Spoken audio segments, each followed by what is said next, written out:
बाप्पा ये या भक्तांना दर्शन द्यायला ये। होय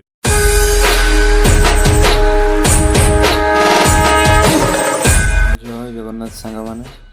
आज आम पहुँची जाइए गणेश नावाई आसलु आम सब जेहेतु एथर आम टे लेट होगा आम गणेश बनई पार्लुनि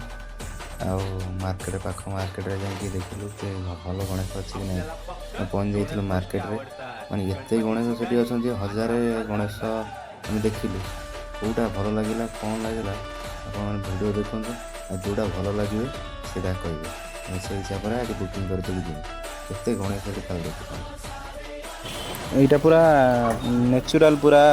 जमी हाथ में आमर तैयारी जरा कौन छांच दिखाई छांचर बनाए जमी आम गाँव में जमी हाथ में पूरा छण देकी मटी देकी जमी बना हुए पूरा से टाइप ही बना है पूरा आम से भाई खोजुलु बस मिली भी से भाया गोटे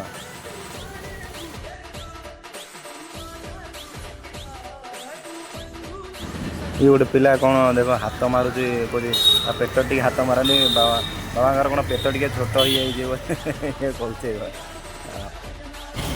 ये आम भाई मैंने देखुं पूरा डिस्कसन कर कौन करा कौटा नवा आम जय कलिंग सेवार भाई मैंने सब ये आसले तो देखते कौटा चूज करेंगे कौटा ने देखते सब फाइनाली आम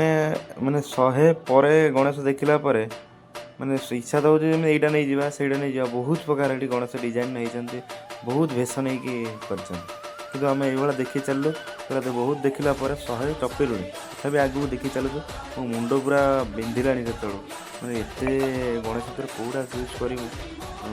तथा आगू देखी चलु आहरी बहुत गणेश देखला जा आम देखा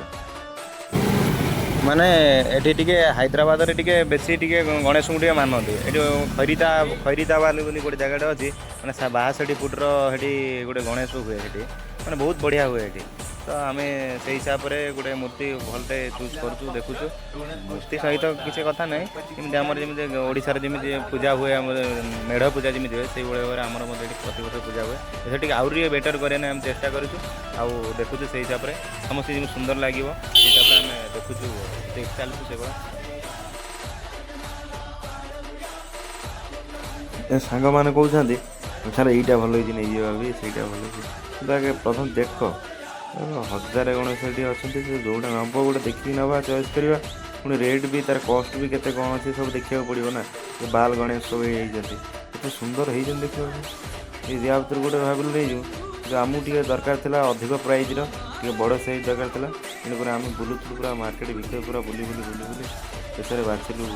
गोटे बड़ साइज गणेश प्राइज पचारूनी एपर्यंत देखा प्राइज आगे कौन देखते कहते सब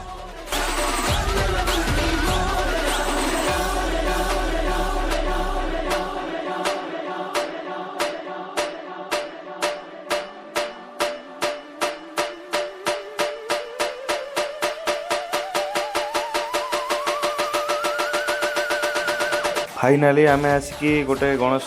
चूज कलु कि यहाँ नहीं कि जावा बोली समस्ते भाविकी बहुत बहुत बढ़िया भी होटा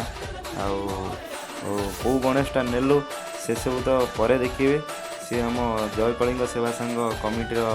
जोड़ी पूजा हम जगन्नाथ मंदिर पाखे भितर होथर से गले आपण मैंने देखिपारे।